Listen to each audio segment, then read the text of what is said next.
A new police chief walks into his precinct undercover, hoping to observe his officers without their masks on. But when a white cop spits in his face thinking he's just a nobody, the entire room is moments away from a shocking revelation that will leave them all reeling. It was a muggy Tuesday morning in August when Richard Nelson, a newly appointed police chief, stepped out of his car in the heart of Blue Ridge, a small city tucked away in the rolling hills of North Carolina. Dressed in a simple plaid shirt, worn jeans, and scuffed sneakers, he didn't look the part of a man who had spent 2 decades climbing the ranks in law enforcement. That was exactly his intention. Richard believed in seeing things for what they truly were, not through the polished lens of scheduled meetings or rehearsed welcomes. As a black man stepping into a leadership role in a precinct plagued by whispers of misconduct, he wanted to observe the department unfiltered. What better way to do that than to blend in? The precinct's parking lot buzzed with officers coming and going. Richard scanned the area, noting the casual banter and occasional glances his way. No one seemed to recognize him, which was unsurprising. His appointment had been announced just days ago, and he had chosen not to publicize his arrival until the official inspection later that morning. He adjusted the brim of his baseball cap and took a deep breath, the weight of his mission, to root out the toxicity festering within the department, pressing heavy on his shoulders.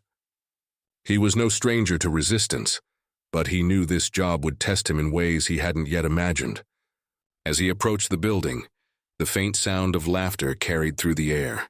Richard stepped through the precinct's side entrance unnoticed, among the hum of casual chatter and ringing phones. The tiled floors glistened under harsh fluorescent lights, and the smell of stale coffee hung in the air. He walked slowly, observing the dynamics around him. Groups of officers huddled near desks, some swapping stories, others reviewing paperwork. No one paid him much attention until he paused near the break room. "Hey, you!" A sharp voice cut through the noise. Richard turned to see a white officer striding toward him, a smug grin plastered on his face. His badge read Officer Daniels. Behind him, a few others leaned against the wall, watching with interest. Richard opened his mouth to speak, but Daniels didn't give him the chance. "Lost, are we?" "This isn't a shelter," the officer said, his tone dripping with condescension. "You need to take that mess somewhere else." Richard froze, the words landing like a punch. He wasn't sure whether to correct the man immediately or let the scene unfold further. Before he could decide, Daniels stepped closer, his voice rising for the benefit of his audience. "Didn't you hear me? Get out of here. We don't need people like you hanging around." Laughter erupted from the onlookers, and Richard clenched his jaw, his heart pounding. He tried to speak, but Daniels leaned in, his face inches away. Then, without warning, the officer spit straight into Richard's face. Time seemed to stop. Richard's breath hitched as the warm saliva dripped down his cheek. Around him, the laughter grew louder. One officer slapped the table, doubling over in amusement, while another muttered something about showing the riffraff their place. Richard's mind raced. He could feel his pulse pounding in his ears, but he kept his composure. He reached into his pocket, pulling out a handkerchief to wipe his face, his movements slow and deliberate. "Is this how you treat everyone who walks through these doors?" he asked, his voice calm but firm. Daniels smirked. "Only the ones who don't belong here." The group burst into laughter again, but Richard said nothing. Instead, he turned and walked down the hallway, leaving the officers behind. As he headed toward the precinct's main office, an intercom crackled to life, calling all personnel to the briefing room. It was time. The briefing room was abuzz with chatter as officers filed in, some carrying coffee mugs, others laughing over inside jokes. Richard entered through a side door, now holding a folder that bore the precinct's official seal. He stood just out of view, watching the room fill with familiar faces, some still chuckling from the earlier incident. At the front of the room, Captain Harris, a stout man with a graying mustache, called for order. "All right, settle down, everyone. We've got an important introduction today." The officers quieted, their curiosity piqued. Daniels leaned against the wall, his arms crossed, a smug expression still plastered on his face. The man was clearly enjoying his morning. Captain Harris cleared his throat. As most of you know, Chief Caldwell retired last month.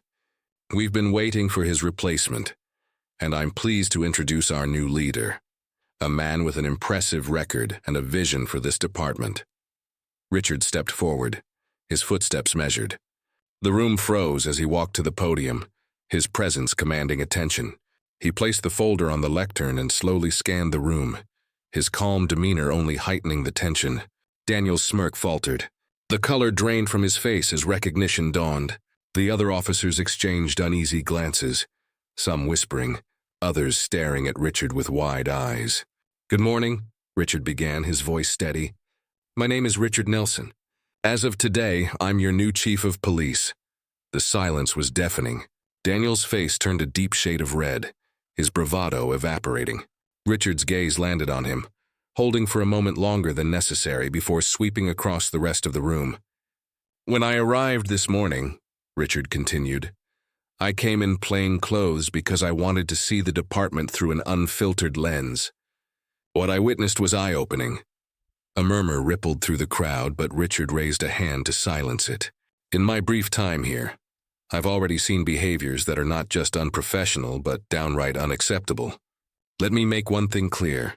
The culture that has been allowed to fester here ends today." The room remained eerily quiet, the weight of his words sinking in. Daniel shifted uncomfortably, his eyes darting to the floor. Richard took a step closer to the edge of the podium, his tone sharp but controlled. "Respect is not optional.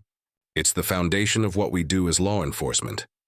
Without it, we fail not just each other, but the community we serve."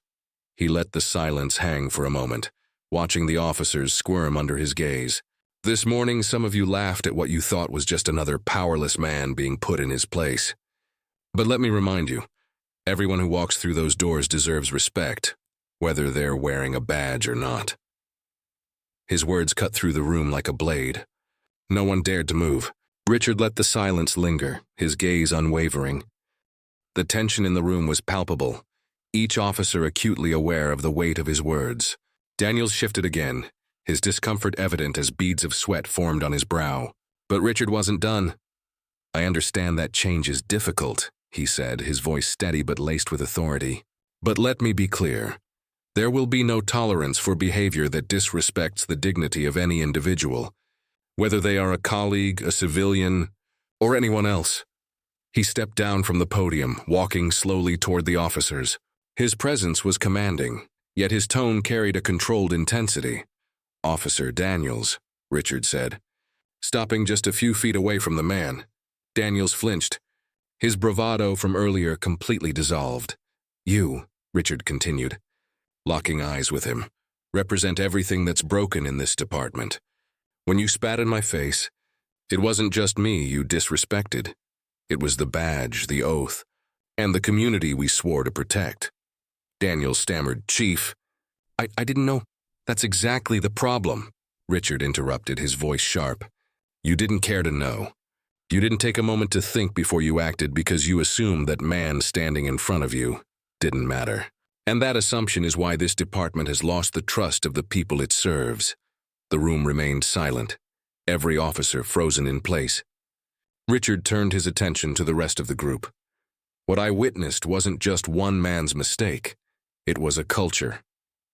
A culture where bullying and prejudice are not only tolerated but celebrated. And that stops now. He stepped back toward the podium, his voice rising slightly. "I've spent my career fighting for justice, not just in the streets but within the walls of departments like this one. Change isn't easy and it won't happen overnight. But I promise you this. As long as I'm chief, this precinct will operate with integrity, respect, and accountability." Richard paused, letting his words sink in. Then, with a slight nod toward Captain Harris, he concluded, "Effective immediately, Officer Daniels is suspended pending an internal investigation. And for those of you who think this is just a slap on the wrist, think again. This is the first of many changes." Gasps rippled through the room.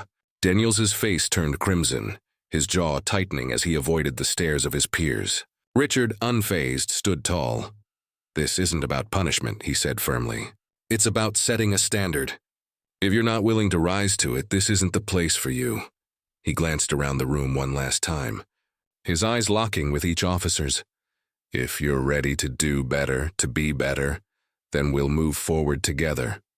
But know this, I will hold you accountable every step of the way. The meeting ended with a heavy silence, officers shuffling out of the room without their usual chatter. Richard remained at the podium for a moment, watching as Daniels stormed out, his face a mix of embarrassment and anger. The other officers avoided eye contact, their expressions ranging from guilt to quiet contemplation. Back in his office, Richard sat down at his desk, exhaling deeply. He knew this was just the beginning. Years of entrenched attitudes wouldn't change overnight, and for some, they might never change at all. But he hadn't come to Blue Ridge to make friends. He came to make a difference. The phone on his desk rang. It was Captain Harris. "Chief, I wanted to say, you handled that better than most would have," Harris said, his voice tentative. "Thanks, Captain," Richard replied. "But the real work starts now. I need a full review of Daniels's history on my desk by tomorrow. Complaints, incident reports, everything." "You've got it," Harris said before hesitating. "And Chief, I think you shook a few of them today, in a good way." Richard hung up, allowing himself a brief moment of satisfaction before diving into the mountain of paperwork in front of him. Over the next few weeks, the precinct was a different place. Officers who once laughed at Daniel's antics now avoided him altogether, whispers of his suspension spreading through the department. Richard made it a point to walk the halls regularly, greeting everyone he passed, his presence a constant reminder of his leadership. Some officers took the change to heart. Officer Reyes, a younger recruit, approached Richard one day, admitting that she'd been complicit in the toxic culture out of fear of retaliation. "I want to do better, Chief," she said earnestly. "That's all I ask," Richard replied, his voice kind but firm. "It starts with you." But not everyone was willing to change. Daniels filed an appeal against his suspension, claiming unfair treatment. Richard held his ground, standing firm in his belief that accountability wasn't optional. The department's review uncovered a string of previous complaints against Daniels, ranging from excessive force to inappropriate comments. His appeal was denied, and Richard made it clear that the days of brushing misconduct under the rug were over. Despite the progress, Richard knew the road ahead would be long. Conversations about implicit bias and community relations were met with mixed reactions, but he remained undeterred. Each small victory, a recruit speaking up, an officer rethinking their approach, was a step toward something greater. One morning, Richard attended a community event where he met a young boy who shyly approached him. "Are you really the chief?" the boy asked, his eyes wide with wonder. "I am," Richard said with a smile.